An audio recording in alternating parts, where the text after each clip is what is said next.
Hello, and welcome to the Pipeline, everyone, where we discuss the hot gaming news of the week. As usual, I'm joined by Tom and Joey, along with longtime contributor Don this episode as well. How are you all doing today? Good. How I are love Don's hat. Yeah. Pipeline hat. Wait, what? Well, he was right under the Pipeline logo. Whoever gets to be at the top always gets it as a hat. That should be a piece of merchandise we have, right? I Yes. think it should be. I want this now, actually, a Pipeline hat. There we go. I fixed it, Don. We can see you in full now, thankfully. Hope you're all doing good today, chat. As we go through the news stories, feel free to contribute what you think as we, we'll keep an eye on it. So let's get things started here. And our first news story of the day concerns Nintendo financials. These came out a few days ago. Joey, you covered it for us. And I think you probably have a better grasp on everything. But basically, in short, from what I understand, Nintendo's net revenue is up. Switch sales are down. So even when Switch sales are not doing as great as they always have, Nintendo itself, as a company, doing great. They partly attribute this to the Mario movie, both with how big of a success that was, but also I think the bubble in which it created, where people just want to buy more Mario stuff. People love Mario. People want to buy more Mario games. And so far, even with the lesser Switch sales, which for reference here, I've got a little chart. You can see here it's just a little lower than last year. And it's roughly on level with 2019. So it's still selling as good as the Switch did in its second year, so it's still doing incredibly well for a platform in its 7th year or 8th year now. How's that work? 7th, 8th? Sorry? Yep. The 7th year. Okay, right. Yep. So yeah. crazy. Like the Switch is absurd. It's just absurd as the platform, But yeah. So any thoughts on how Nintendo's doing? Any reasons for concern? Is this like a sign Switch 2 is definitely coming? Like, what are we thinking here? I feel like it is a sign that Switch 2 is coming, right? But it's not like Nintendo's struggling because, like you said, their software is just killing it. I mean, also look at the annual playing users, like 122 million. It just keeps going up, up, up. Naturally, when you sell more consoles, you're going to sell more software too. And what I think is really interesting is seeing the Mario numbers, like you said, after the Mario movie. I think Mario Odyssey on the top 10 list shot up. It beat out I think it was Pokemon Sword and Shield, maybe, or Scarlet and Violet. I don't remember. But yeah, and seeing how fast Mario Wonder sales jumped too, between financials, it jumped up 6 million units. It's catching up to new Super Mario Bros. U Deluxe, which it better defeat that game, please. I need that evil to be cleansed from the charts. On that chart, I want to point out quick that the people actually playing it that year, the 122 million, I think that they add that because of the Wii was stuck around a long time, but everyone just played it once and left it on their shelf. Right. So this stat, I wonder if the users, if they count multiple users on one system, or is it only through online, when it hooks up online, or they have another way, through polls, they're tracking it. Yeah, it wasn't entirely clear to me. I mean, I looked through the document as much as I could, and I didn't see where if they broke down, or I didn't see if they did break it down. I didn't see it as to how they're measuring this metric. But in any case, Nintendo's point is that, hey, more people are playing Switch now year over year, even when we're selling a little bit less than before, and that kind of makes sense. This is actually really almost a good sign, because as you mentioned with the Wii, people tapered off. It had a hot couple of years. I still think the Wii in its prime was hotter than almost any video game console ever, and even hotter than the Switch was during its peak, in terms of mind share, attention from media, being selling out everywhere. But what the Switch has that the Wii doesn't is sustainability. People are still playing it, and that's, I think, as you're saying, Nintendo's showing here. Even though people aren't buying the Switch, that's because the market's being or even though not as many people are buying the Switch, that's because the market has been saturated by so many other people having already bought the Switch. It's what, number 3 for top selling consoles of all time. Very possibly, there is a chance it could reach 2 and possibly even number 1, surpassing the PS2 slot within the next couple of years. Assuming they keep it on market. What is also interesting, if you look at the global sales numbers of consoles over the last year, more OLEDs have been sold than regular Switches. The regular Switch had a big drop off, an incredibly big drop off, 30% year over year. Right. Which, yeah, I mean, I think it shows that people are willing to if they see promise in the ecosystem, they will pay more for the better version, and Yeah. the OLED is clearly the better version. And I like, especially after seeing both of them, it's like I can't go back to the original. The And OLED is so I'm nice. also surprised with how stable still the Switch Lite is. I think particularly now because it has bundles with Animal Crossing, that will just keep rising. And I'm not surprised if like the amount of sales year over year will still be strong for the Switch Lite, even come say if they're a successor to the Switch. Like the regular Switch will just sort of drop off, and Right. people who just want a step-in model will still likely still buy a Switch Lite. It's such a great price, isn't it? Like $200. Yeah, and That's these days insane. it comes. Most versions come with Animal Crossing. Mm-hmm. And Genius. it's an even better deal. Yeah. Yeah.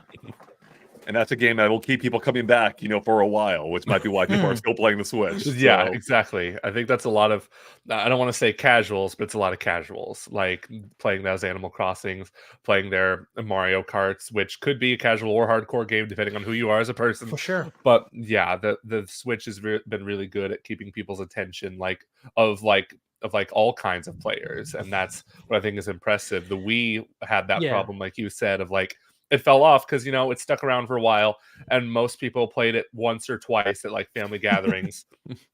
I also feel like it's worth pointing out that even if somebody comes in switching now new and doesn't know anything regardless of like what the ecosystem is like currently, they still have plenty of games to catch up on. Like they still have plenty of game to really delve in and play. So for them ultimately it doesn't really matter, and for Nintendo it's just an additional sale really. yeah, kind of to that point, maybe. Old Gamer New brings up the question. The question is, might they think they shouldn't move on to Switch 2 and delay removing a strong sales item from the market? So they're saying, I think the concern would be with Nintendo potentially very likely releasing a Switch 2 in the near future. Is that a risk for them? Like, could they end up selling, could that perhaps underperform and cut off the sales of the Switch if they remove that from the market? Now, I don't know if we know for sure Nintendo would remove the Switch from the market. I would suspect that they won't. They probably would lower the price of it, I would guess, to make room for both, at least for a couple of years. Because even the Wii U was, I think, being sold for years after the Switch, if I remember correctly. Maybe I'm wrong. Yeah. But generally, you can keep buying the previous system. But still, it's still a concern. Like, with Nintendo cutting off, possibly game production for the Switch, like, is this a concern? I think most systems get an additional 2 years after the new system is introduced. If you look at 3DS, they still moved on very strong for the 2 years after the Switch came out. And if you look at, say, DS to 3DS, that was a similar case. I think always feel like with a Nintendo system, even if you step in now, you at least get another 3 years before you even have to consider buying a new system. Yeah, and even in this console market today, like Sony is still selling PlayStation 4s. And Yeah. it's been 3 years since the PS5 came out. They're still making PS4 games. So Right. that might be a little different because like the hardware difference between the two, who knows how significant of a power jump the Switch 2 will be yet. But I think that's something to consider here. And there's still people who they might see the Switch 2 or whatever it's going to be called and compare to the Switch, and they'll be like, why would I buy the Switch 2? I can play Animal Crossing on the Switch 1. And that's already a challenge in and of itself for Nintendo to tackle, is like, how are we going to get those people who maybe might not care about like more advanced specs to buy our new system? Because there's going to be a lot of those people who will not care about Switch 2. Well, especially those who just bought a Switch this past year. They're not going to be the first line of people to buy a Switch 2. So, we got a super chat from Rafe. Thank you, Rafe. Hey, Rafe. Hi, guys. I think the Switch could become the best-selling console of all time with a considerable price drop. Even with Switch 2, I think the Switch can still sell similar to how the PS2 and PS3 did. Cheers. I think I agree with that. I think that's what we're kind of getting at, is that Nintendo's not going to stop selling the Switch immediately. They will probably lower the price. And it's going to probably sell very well for several years to come. So I think you're totally right. I think there's a very good chance it could take the crown as the best-selling system of all time. We also need to realize that Switch is being sold at quite a markup for Nintendo to make profit on. So if they even dropped it by a lot, they can still make tons of money on software, because a general Switch user buys 3 or 4 games. Once you have your money, they're good. You can buy more, you can buy less, but ultimately that's what you expect from a new user. Right. Um, I forget, did they lower the price of the original Switch with the OLED releasing? Or No, they didn't. No. I don't know. No, I don't That's- think they've ever lowered the price of that's- the Switch. like that's so crazy. Like it basically their profit margin has probably increased, over the years for the Switch. So yeah, Yeah. there's almost definitely room for them to lower the price and still make profit on it. I do think that either the OLED or the regular looking Switch will go when a new system is coming out, because they do want to slim down the lineup, basically. True. Right. Yeah. Very true. I would say like sometimes it can sell more in other markets, and also that if it is like PlayStation 4 and 5 with the games being available on both platforms, like some of them people keep buying new games, but on Switch, which is what you want when the user base is over 100 million consoles. So Yeah, I've been saying I do think it'd be silly for Nintendo to completely cut off the Switch in terms of game development, just because it's such a massive market now. It's still selling well. Yes, it's selling less year over year, but that's still a great amount of systems. And I think it'd be silly to completely cut them out of the market share for new games. So I do hope, at the least, that there are some cross-compatible titles, as we saw with the the Game Boy Color era. So. All right. Speaking of games coming to the Switch, actually, I want to move on to our next news story. Something we talked about a bit already, but we now have a little bit more concrete idea of what to expect. Of course, I'm talking about Nintendo Direct. Nate the Hate strongly suggesting it's going to be that it is, in fact, coming next week, going to be a partner Direct. So this is Video Games Chronicle reporting on Nate the Hate's podcast. Again, basically saying likely a partner Direct coming next week. What do we think of that? This, I have a feeling a lot of people are going to be disappointed that ends up actually being the case. Are we saddened by this? What do we think? Here's the thing. It's kind of exciting. Let's think about this for a second. It's kind of exciting. Not a big Direct happening in February. What do you think that means? It's going to happen soon after this so-called partner Direct. Maybe not soon after, but maybe just a little bit later. It feels like I smell some Switch 2 coming or something. Like the fact that they're not having like a big huge Direct this time means like they're making preparations for something big in the near future. That's what I think. I remember we talked about this a few months back, saying like, what if Nintendo A doesn't have a February Direct, or B has like a mini Direct or a partner Direct, not a regular one. That's kind of like, oh, okay, something's happening. I wonder what it is. So that's kind of what I'm thinking. What I feel basically with a partner Direct is it feels like the time in the cycle where they don't really have much first party still to show. I mean, they likely have some smaller things, but nothing that would necessarily need a full-blown Direct. Mm-hmm. I also think with them moving up Side Order to February and then Peach's Showtime coming in March, they're kind of lining up the last two original pieces of content they have up to March, and there's nothing really beyond that. The only two things that we know of are Paper Mario: The Thousand Year Door and Luigi's Mansion 2 HD. Mm-hmm. And I don't think you can really build a Direct on that effectively.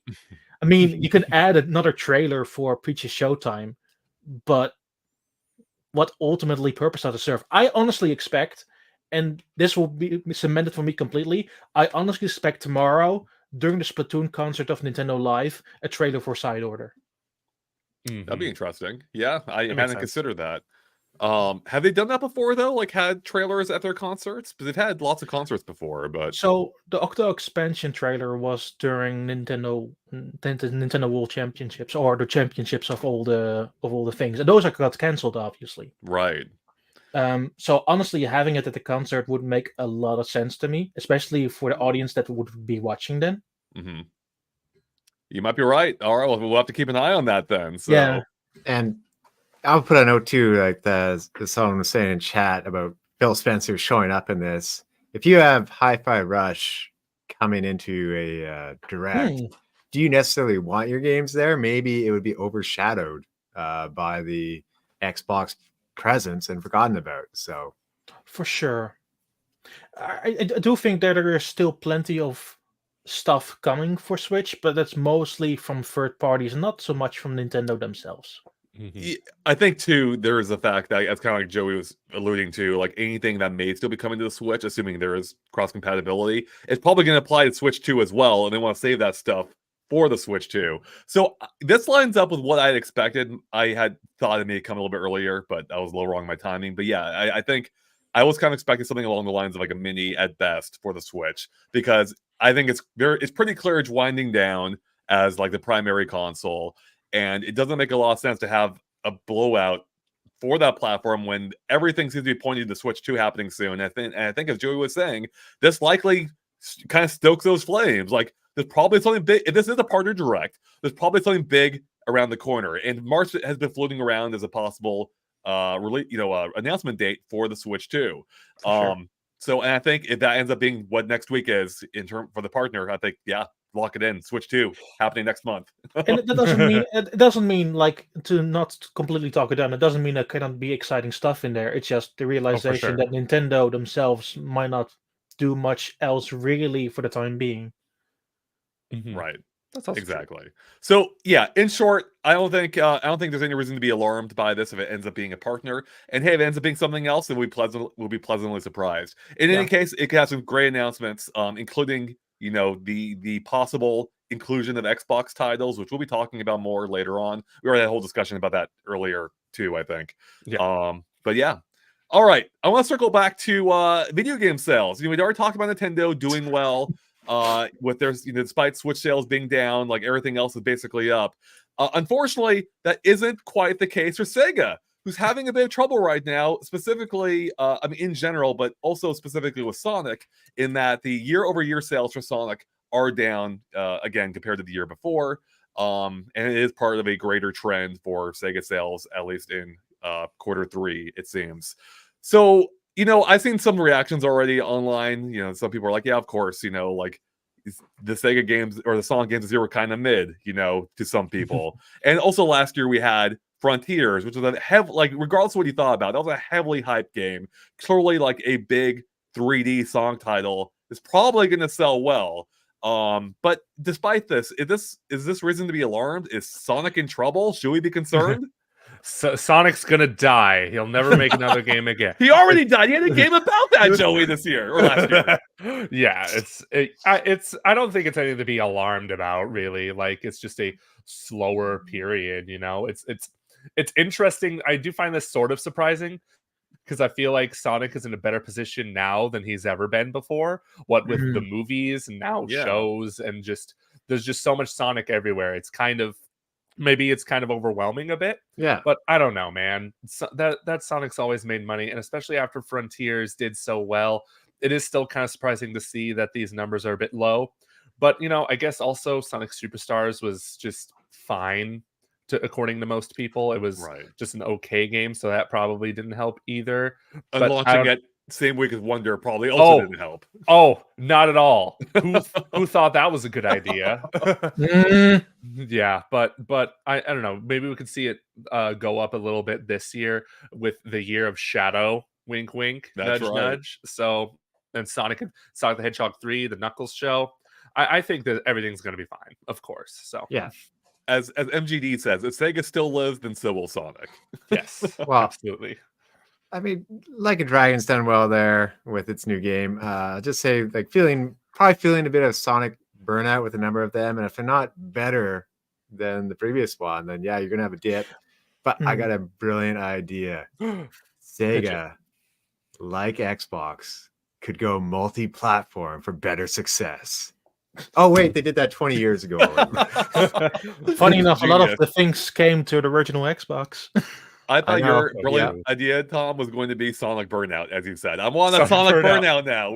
You're riding down the street, just trashing cars and everything. It'd be amazing. That city escape. I also feel like that game, like Sonic Superstars, really dropped off really fast, also in price.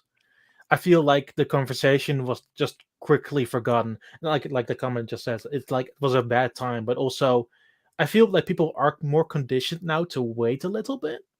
Yeah. I mean, that game went on sale like real quick too. Oh yeah, literally a month after.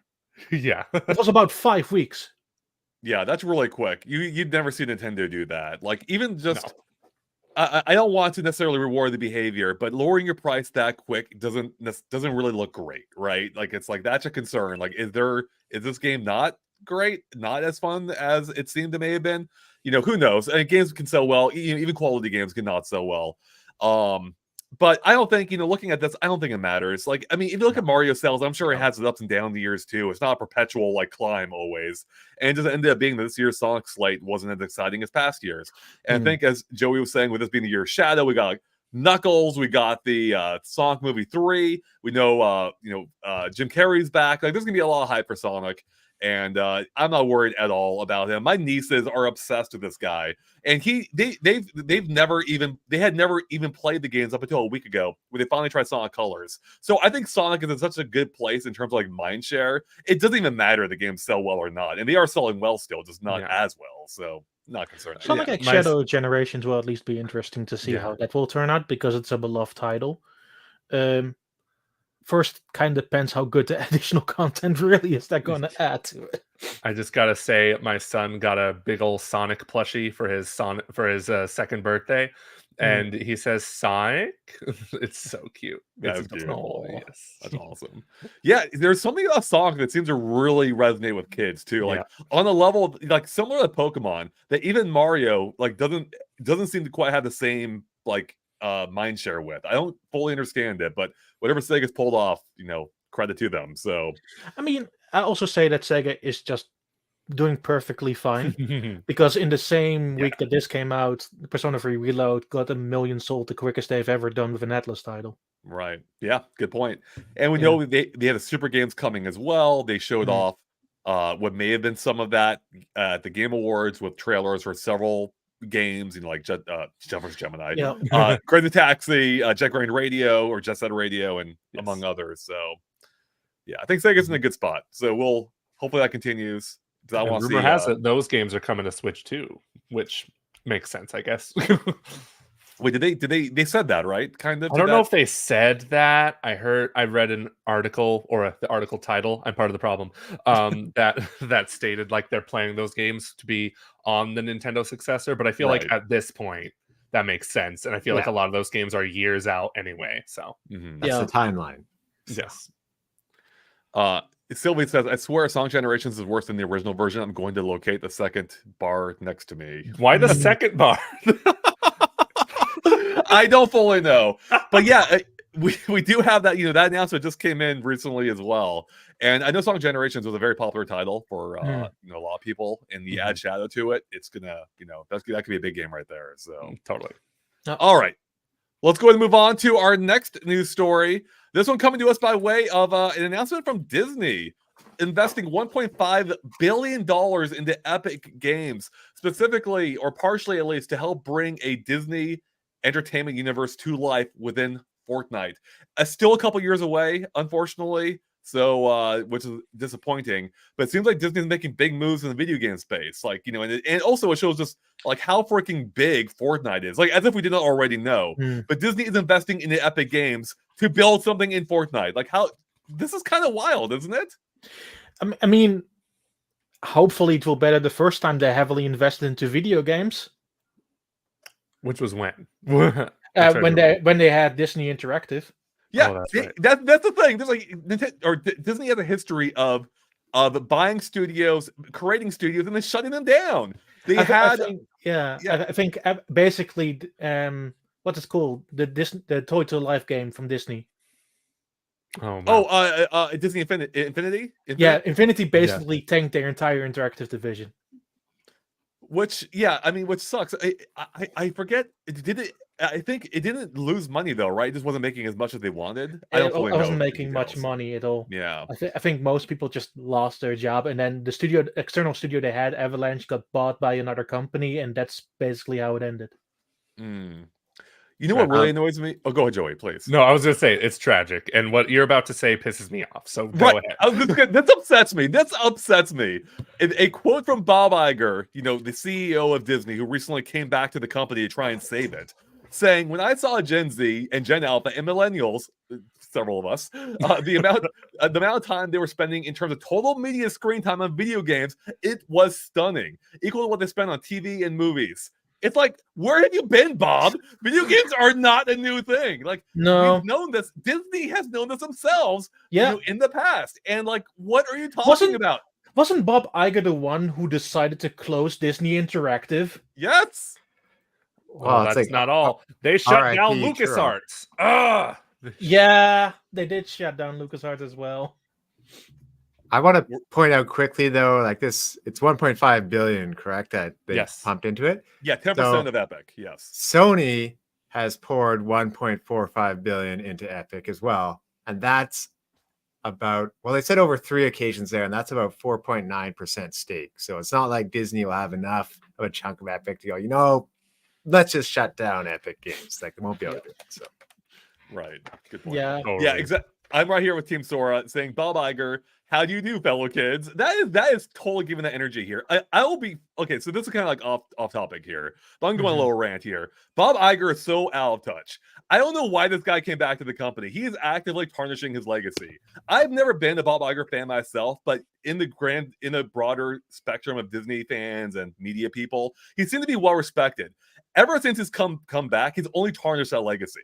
And Disney seems like it's in a spiral right now. And I don't know what the hell they're doing. Hopefully this move is the right move for them. Hopefully, it seems like it's a good idea. I just flipped my literal shit when I saw Bob Iger after closing down Disney Interactive literally years ago, saying, "You know what? 1.5 billion into Epic Games. Okay, my guy, chill the frick out." Yeah. Also, the fact that Epic laid off so many of their employees right before this Right. acquisition. Good And point. I saw somebody, I forget who, tweet this saying, "Oh, that means you guys can hire all the people you laid off back, right?" Right? It's just companies are just the bane of my existence. Actually, I played Disney Infinity about 5 months ago because it was $5 with a complete edition on Steam without any of the toys.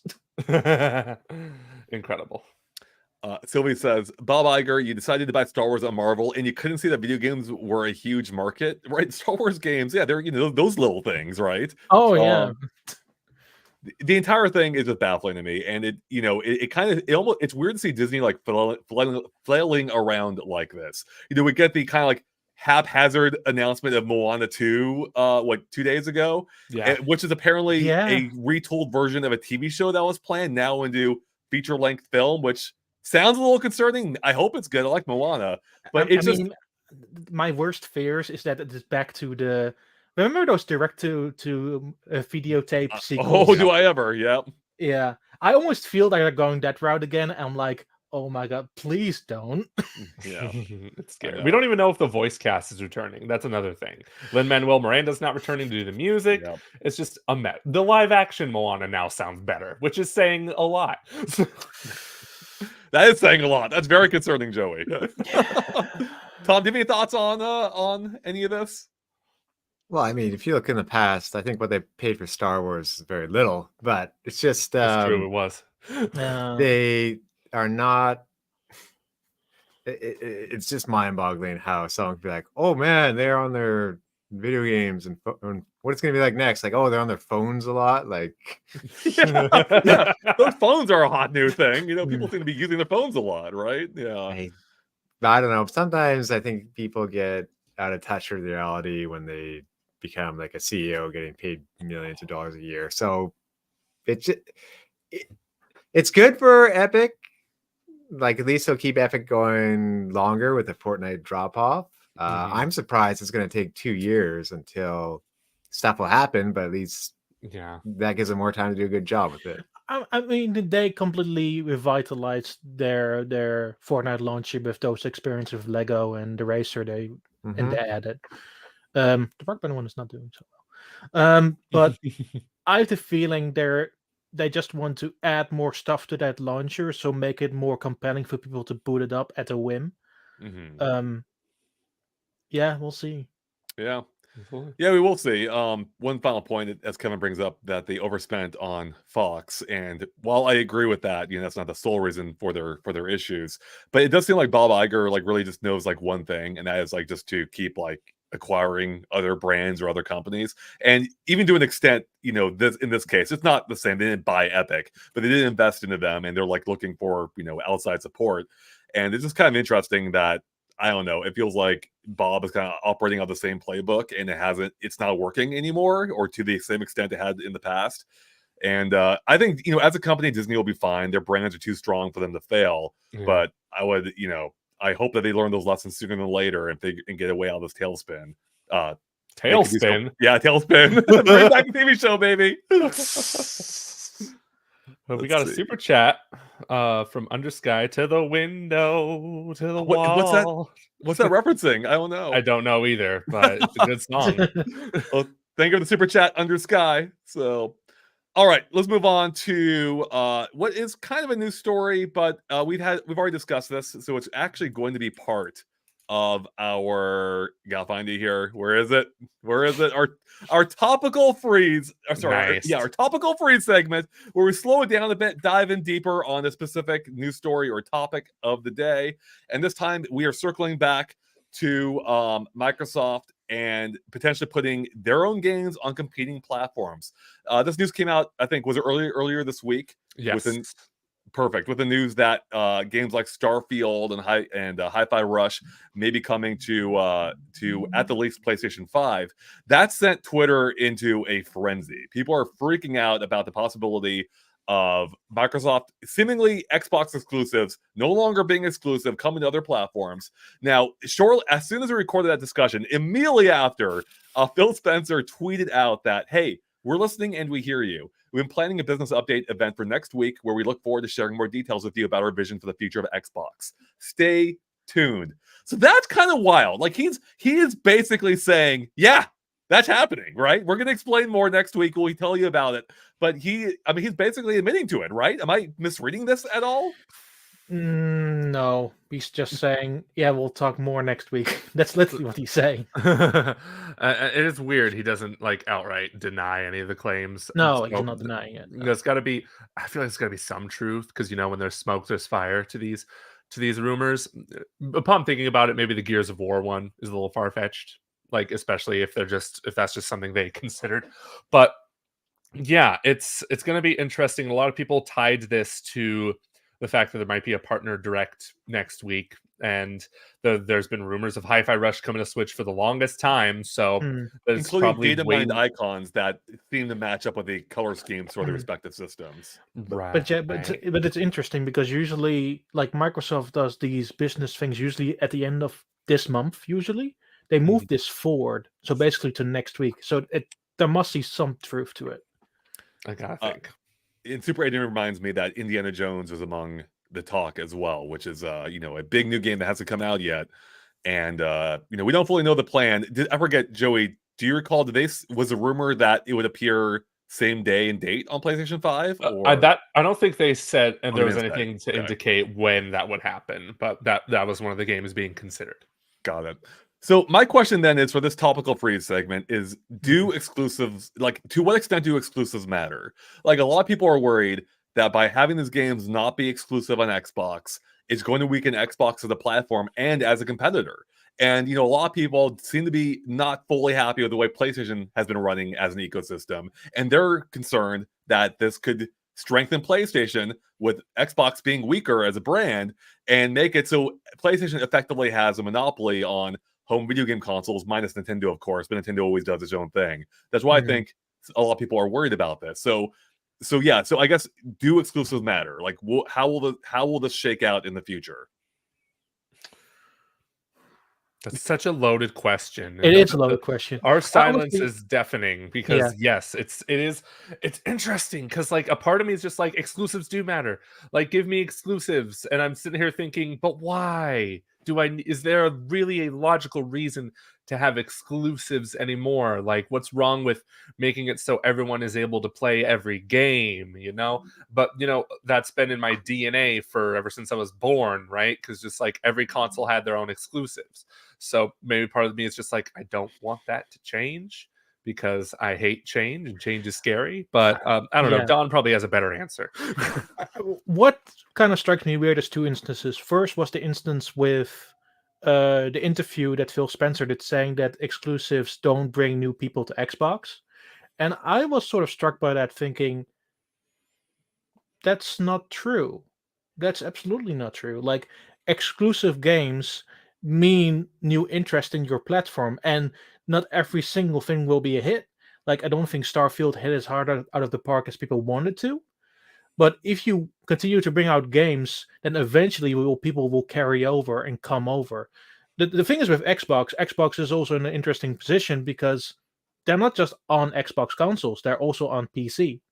They're also on Yeah. Steam. They try to be multiple places at once. And I think they're starting to feel the burn on that. And I feel that this came from their era of Xbox One where everything was closed off and nothing really was accomplished by the end. And Game Pass was sort of their pivot. And they really thought that pivot would carry them forward with Xbox Series. And ultimately, that hasn't really happened. No, you could also say, well, PlayStation didn't put up much of a fight either with how much exclusives they released last year.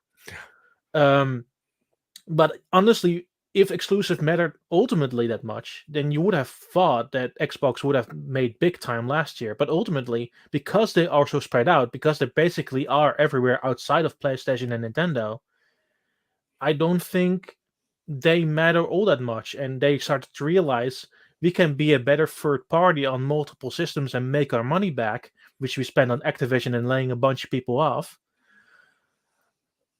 Yeah. Just real quick. Yeah. I will be right back. So I'm going to stop my cam, but I will be right back. Not to worry. No alarms. Yeah. But what I was trying to say really is that Xbox has a responsibility towards their players because they bought a system. Ultimately, they bought a system because they love the games that Microsoft is publishing. And they got more confidence because they got the Bethesda. They got now Activision Blizzard. And it feels, and that's why there's so much uproar from the Xbox fan base, is because they don't feel like the trust they've put into Microsoft is being rewarded right now. And that reward should have been more exclusive on our platform. But now it seems like Microsoft is pivoting completely and basically saying, yeah, but financially that doesn't work out for us. Then why do you invest in the platform in the first place? You can become a great third-party publisher, publish on everything you wanted to, including even mobile if you wanted to. But that was not their intention. They wanted to be above third place. They wanted to be above PlayStation and Nintendo. And not delivering on that is kind of bad. On that note, Don, like Joey talking about change earlier, and I guess players, they wanted all those companies that Microsoft bought to release games for the Xbox they bought. I'll say it's not so bad if it's timed exclusive still. Like if you get it a year early. Yeah. I mean, that's still a huge amount of time. But it could be Microsoft changing to it's like the spirit coming out of the Xbox and just solely resting in Game Pass. Like, could you imagine if part of this deal was that Game Pass is finally on other platforms? Like Steam has been on PlayStation in the past. It would be kind of unheard of, or just simply having these games elsewhere help push people to Game Pass in the end, which I think is what they care about the most. I mean, about a year ago, a digital-only Xbox Series X leaked, and I think that might have been still the case where they fully focus on Game Pass and backwards compatibility with like digital 360 games. I don't know. I don't know where this is going. Like, ultimately, we can say a bunch of different answers, but the ultimate answer is we'll need to wait for next week what our new business strategy really is. Yeah, I mean, we'll have a better idea for sure once they fully announce their vision, as they say, for the future of Xbox, which is kind of a strong way of putting it. Like that suggests a major sea change to some degree happening, and I'll be curious to see the full extent of that. I mean, I think exclusives. I think they obviously do matter because that's look at Nintendo. That's why we buy Nintendo platforms, right? We buy them for the Nintendo exclusives. You start putting those on Xbox and PlayStation, people aren't going to buy Nintendo hardware nearly as much. But I do think too, I think exclusives can extend beyond just the game itself, just any game itself, because the one big exclusive that Xbox still has besides PC is Xbox Game Pass, and I think that having these games available, some of these games at least available on other platforms, almost act as an ad for Game Pass and therefore an ad for Xbox. It's like, hey, why buy a PlayStation to buy each of these games at $60, $70 when you can buy an Xbox, play them all for free after paying your $15 a month membership or whatever it is. Yes. And that's kind of a strong argument, especially with how many studios Microsoft has acquired recently. I assume we're going to be seeing, the fruits of that in the near future. That's going to be a big library of games potentially, an even bigger library of games available on Game Pass for that monthly subscription, especially in an era where PlayStation is like putting out like a handful of exclusives a year. Like they're barely releasing anything right now. Yeah. And it's some of which are remasters. And it's like, wow, Xbox is actually a pretty good value if you are looking at it in terms of the most bang for your buck. Sure. And I wonder if that could be what they're looking at. Like, hey, look, we can maximize the revenue. We can sell these games on other platforms. At the same time, those games act as an advertisement for the Xbox ecosystem. I do think ultimately is that players play games where they want to play games. Like you can make the argument, oh, it's a great reason to look at Game Pass stuff, and obviously that is true to a certain extent. If you want to do streaming, hey, Game Pass you can literally do it everywhere. Especially now since the App Store has to open up so soon, you will be able to do it anywhere you want. But there is where their advantage lies. That still means their advantage is not their own platform. Because what is the reason to buy an Xbox if all the games that you're going to buy on Xbox is available either on PC or through Game Pass, through any of the streaming apps? Yeah, well, wait. So, yeah. How does I'm not too familiar with like streaming the Game Pass, but I guess you can stream it to your phone and like tablet. Oh, you can even stream it to MetaQuest 3. Yeah, MetaQuest. Hey, there we go. That's a good way. I need to get a MetaQuest 3. What am I doing? Yeah, I mean, and you're right, but I guess I think there's still that barrier that people have for streaming games because it's not as reliable or not as responsive, as playing on the system. So that might be a potential barrier to that. Why people still like, including myself, like still like don't even really consider that when I think of Game Pass. I think Xbox, I think PC. I don't think so much playing on my phone or my tablet or in my Oculus Quest. So yeah, but I do think if you're that dedicated, there are other options for you. You don't necessarily buy an entire new console to get the most out of that. And I think ultimately that is the question. Really, is that what is the strategy for their own hardware? Because they own Windows. Windows is a software thing. They own that. That's not really the issue. It's like if you want to purchase dedicated video game hardware, you must have a reason to buy that dedicated piece of hardware. And I don't think that reasoning is really strong at the moment, especially if they're going to pivot that strategy. Yeah, I mean, I think Game Pass is their main selling point right now for Xbox, honestly. Especially to start putting their exclusives on other platforms, because I don't think we're gonna see until Microsoft stops selling Xboxes. We're never gonna see Game Pass on Nintendo Switch or on PlayStation. And I think that's an issue for. I say an issue. I mean a reality for Microsoft, and I think that's why they'll continue to sell Xboxes, especially as their plans leaked a few months ago now, and they already have plans for the Xbox successor in 2028 or something. For sure. So yeah, clearly like it doesn't seem like this based on what we can see so far, minus any surprises next week. Like Xbox seems like it's going to continue as a brand, continue as a platform, and myself as an Xbox owner, I'm not too worried about the platform's longevity. Like I think that if anything, this might strengthen it, and I think could still possibly bring more people to it eventually. I don't know. Maybe I'm off base there, but I'm not too worried. I don't want Sony to have a monopoly either. But also at this point, there's still a little distinction between the two platforms. Like, does it even really matter? No, for sure. I do think ultimately where it lies really is that what does Xbox want to be? Do they want to be a third-party publisher? Because that's fine. Like Switch and PlayStation are perfectly fine place to publish your game and make a bunch of money out of that. But do they want to be a platform holder? And that's where more my issue lies with it. Yeah, I don't know. Is anyone else worried? Is this bad? Could this be bad for Microsoft? I'm really not worried. I'm really not. I don't. I don't. From me, from my perspective, it seems like Xbox doesn't seem to care that much about selling boxes. If Yeah, that makes sense. Yeah.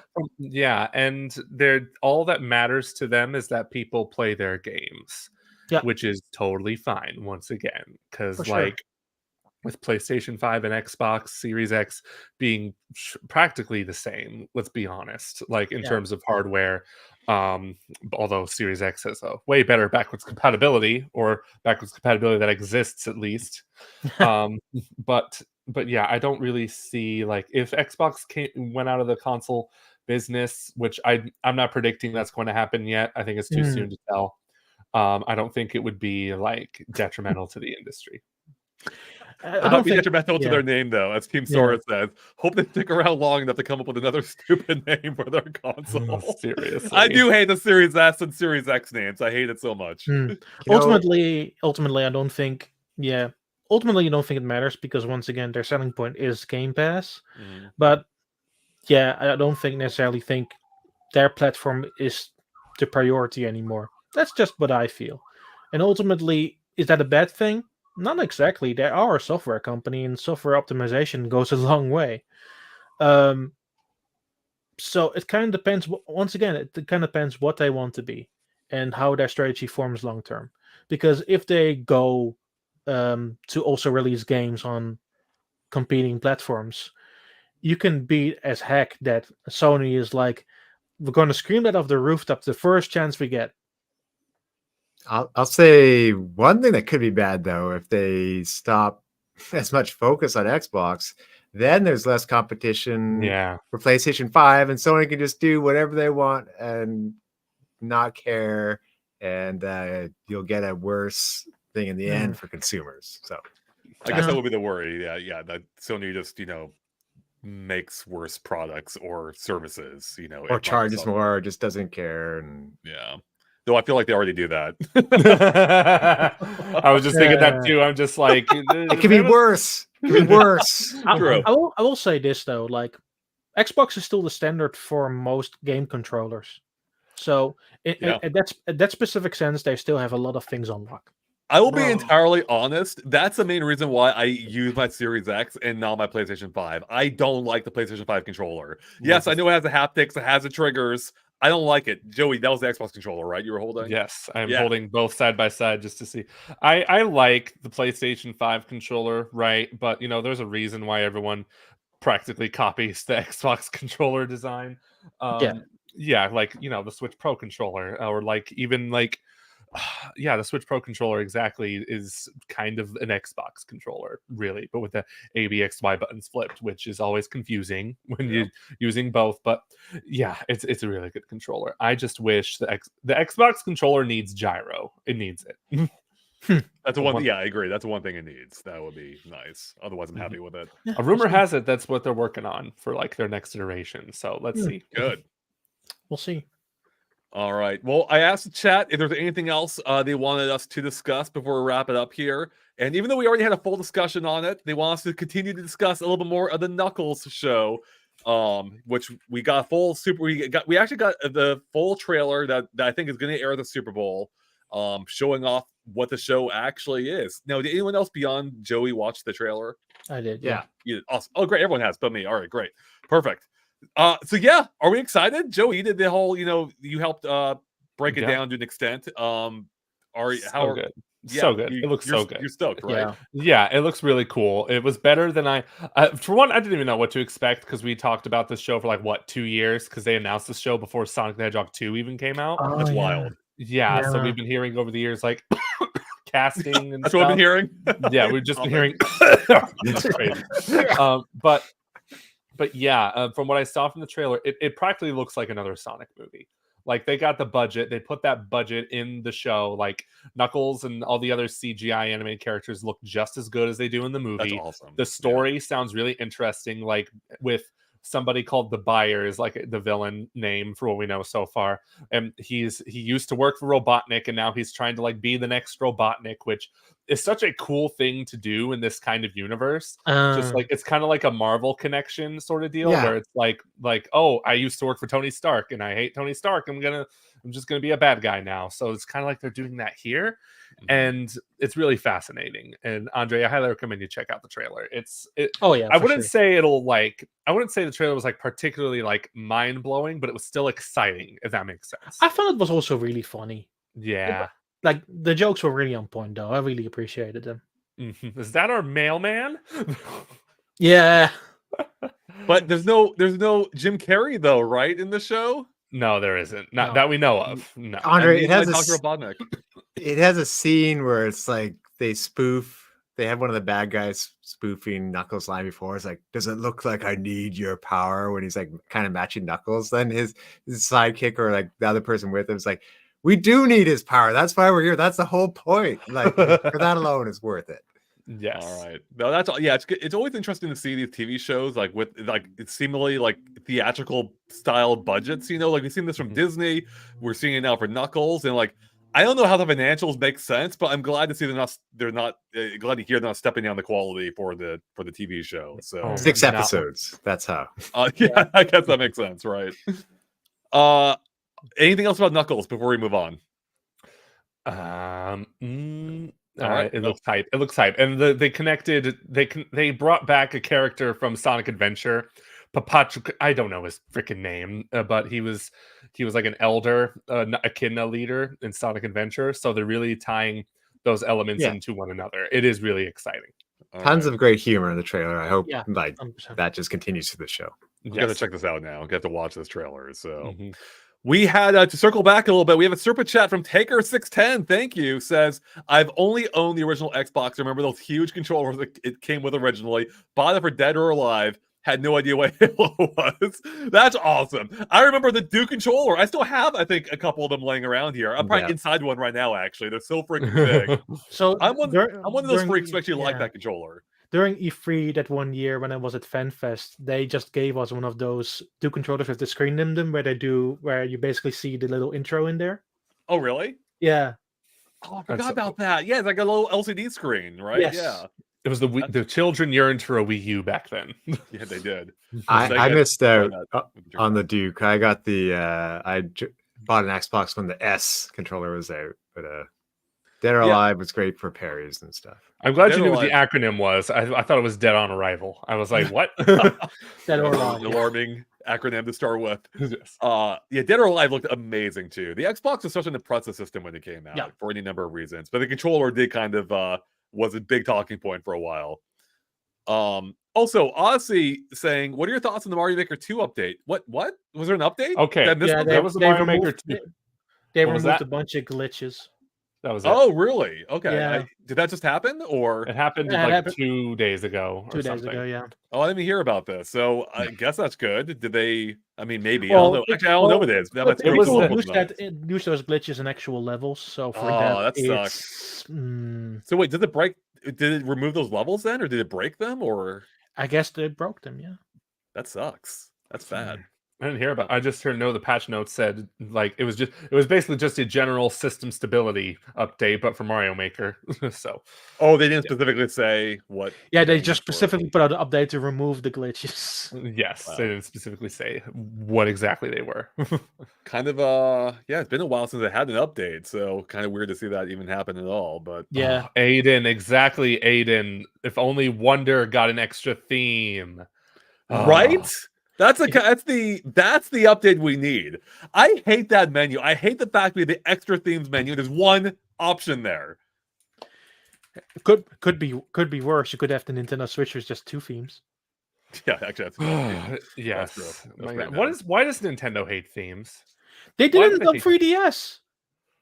There are so many. Look, I got my 3DS right here. Let me show you something really cool about the Nintendo 3DS. Okay, you see my Metroid? Yeah, you have a cool edition. You have a cool edition. Yes, this was gifted to me as a Nintendo brand ambassador back in the Commonwealth Realm days. Look at that. That's a theme right there. Wait, hold up, Joey, higher. There it is. Very nice. Hold on, Metroid. Remember themes, Nintendo? Remember? It's surprising because I just have a bit boring one, but there you go. because they sold those themes. Like I assume they made money off that. But to their credit though, I do appreciate at least just how quick the Switch is. And I don't know if things would slow it down or not. But if they did, and if that's what the trade-off took. I mean, the Switch menu is optimized to frick because it's literally under a megabyte because there's barely anything in the OS. Everything is a web app. They removed the eShop as an app, and I'm still like, man, you regressed so hard. Congratulations. The eShop, I think for the eShop, the one area that definitely needs improvement. It needs to go back being an app like on Wii U and 3DS. I'm not sure why they went back to a web app. Yeah, I think Nintendo got very scared when the Nintendo Switch is about to come out.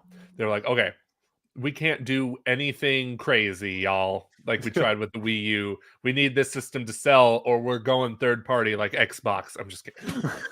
Probably made it easier to make it so you can actually buy games just on a PC or phone too, not just on the Switch. Yeah. Wait, can't you though?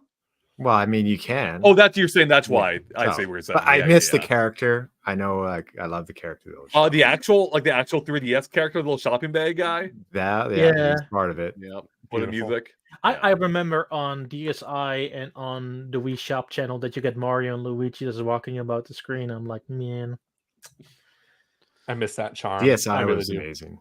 Yeah, DSi was amazing. Yeah, that's the thing I miss the Nintendo charm that came with like.